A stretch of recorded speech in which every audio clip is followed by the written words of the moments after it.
السلام علیکم۔ امید ہے کہ آپ لوگ سب خیریت سے ہوں گے۔ اور 9 محرم کی رات کو جو کراچی میں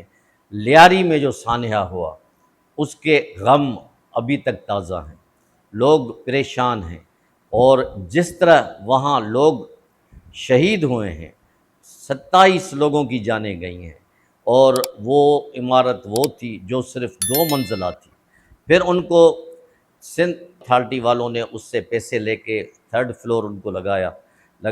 بنانے کا کہا۔ اس کے بعد پھر ان سے پیسہ لے کے پھر 5 منزلہ وہ ہو گئی، جو 2 منزلہ عمارت تھی وہ 5 منزلہ ہو گئی، وداؤٹ اینی پریکاشنری میئرس کے کہ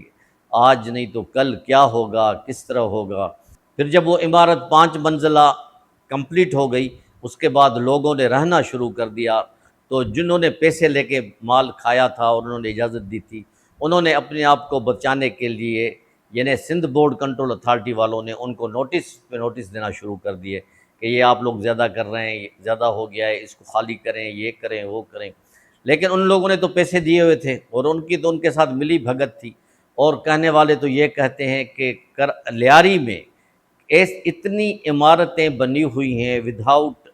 پرمیشن، یا صرف پیسہ دے کے ان کو، جو 2 فلور کی ہے، 3 فلور کی ہے، ان کے 7 فلور بنے ہوئے ہیں، اور کسی وقت بھی کوئی بڑا واقعہ، اس سے بھی بڑا واقعہ ہو سکتا ہے۔ اس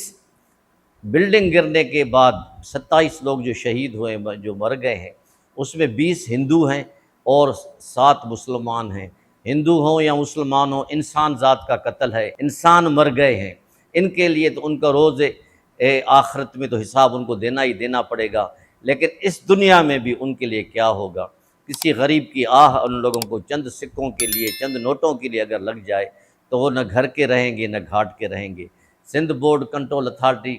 ہمیشہ یہی کرتی ہے۔ وہ ایک قسم کا بہت بڑا ماگر مچھ، جس کو ہم سندھی میں بولتے ہیں، بہت شارک مچھلی ہے، جو آتا ہے وہ کھا جاتے ہیں، اور جو ان کی پوسٹنگ ہوتی ہے وہ کروڑوں روپے میں ہوتی ہے۔ میں معذرت کے ساتھ بولتا ہوں، یعنی ان کا جو چیئرمین یا جو ان کا سی او یا بڑا جو ہوتا ہے، وہ کروڑوں روپے دے کے اس پوسٹ پہ آتا ہے، اور جو کروڑوں روپے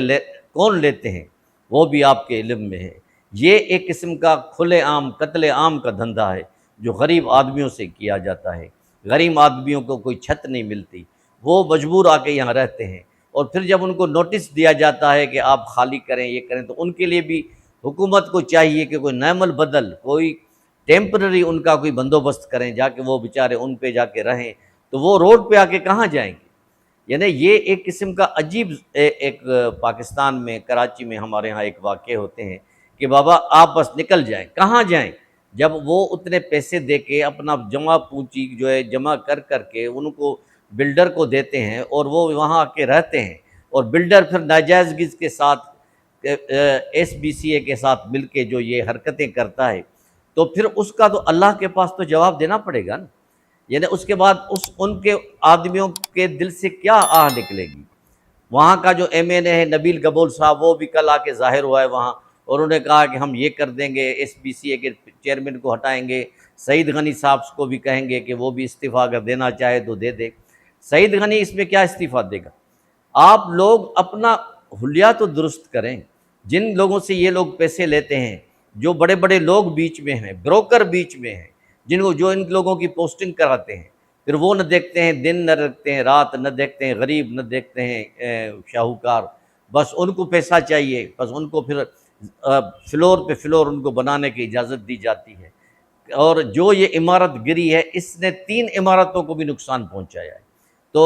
کہنے والے یہ کہہ رہے ہیں کہ حکومت نے ان 3 عمارتوں کو خالی کرایا ہے، اور ان کے لوگوں کو کہیں شیلٹر دینے کی کوشش کر رہے ہیں۔ اب آپ یہ بتائیں، آج کل کے مہنگائی کے دور میں، اور یہ اتنا بڑا علاقہ لیاری کا، جو پہلا کراچی کا علاقہ تھا، کولاچی جو تھا یہیں سے شروع ہوا تھا، اور وہ ساؤتھ میں آتا ہے، اور چیف منسٹر صاحب خود کہتے ہیں کہ ساؤتھ میں کئی ایسی عمارتیں ہیں جو بہت ہی خطرناک ہیں، اور اس کا انگ بہت زیادہ ہے۔ تو میری چیف منسٹر صاحب سے گزارش ہے، ان کے انتظامیہ سے گزارش ہے، وہ جو بڑے بڑے منسٹرز ہیں، بڑے بڑے جو یہ حکومت چلا رہے ہیں، ان سے گزارش ہے، غریب عوام کے زندگیوں سے نہ کھیلیں، وہ ایسے کنکریٹ منصوبے بنائے۔ میری مرتضیٰ وہاب صاحب میرا دوست ہے، بھائی ہے، ان سے میری گزارش ہے کہ وہ اس قسم کے پالیسی بنائیں، حکومت کے ساتھ مل کے، ہاؤسنگ اینڈ ٹاؤن پلاننگ کے سی اور بلدیات سب آپس میں مل کے ایسی ٹائم ملائیں کہ غریبوں کا نقصان نہ ہو، غریبوں کی زندگی سے نہ کھیلیں۔ 27 تو بیچارے یہ جو اللہ کو پیارے ہو گئے ہیں، اس کے بعد کتنا ان کا لاکھوں کروڑوں کا نقصان ہوا ہوگا، اب تو وہ زمین پہ آ گئے ہیں۔ اس کے علاوہ کئی ایسی بلڈنگیں ہیں جو گرنے کے قابل ہے، اللہ معاف کرے، ان کو نوٹس پہ نوٹس دیا جا رہا ہے، لیکن جب پیسے لیے جاتے تھے اس وقت نوٹس کا کوئی عمل دخل نہیں تھا، اس وقت تو فل اجازت تھی۔ تو میری آج چیف منسٹر صاحب نے کل یہ کہا تھا پرسوں، آج ان کی وہ میٹنگ ہے، وہ اس حوالے سے کچھ نہ کچھ کریں گے اور ان کو جنہوں نے زیادتیاں کی ہیں ان کو سزائیں دیں گے اور ایک کنکریٹ پلان دیں گے تاکہ غریب آدمیوں کے رہنے کا بندوبست صحیح ہو۔ لیاری والے جو ہمیشہ پیپلز پارٹی کے جالے رہے ہیں، ہمیشہ سپاہی رہے ہیں، کسی بھی پارٹی کے ہوں، لیکن انسان ذات کی خدمت کرنا حکومت کا فرض ہے۔ لیاری بہت ہی پرانا علاقہ ہے، لیاری میں ڈریں اس دن سے جو بہت ہی بڑا سانحہ ہو جائے، پھر ہم ہاتھ ملتے رہ جائیں۔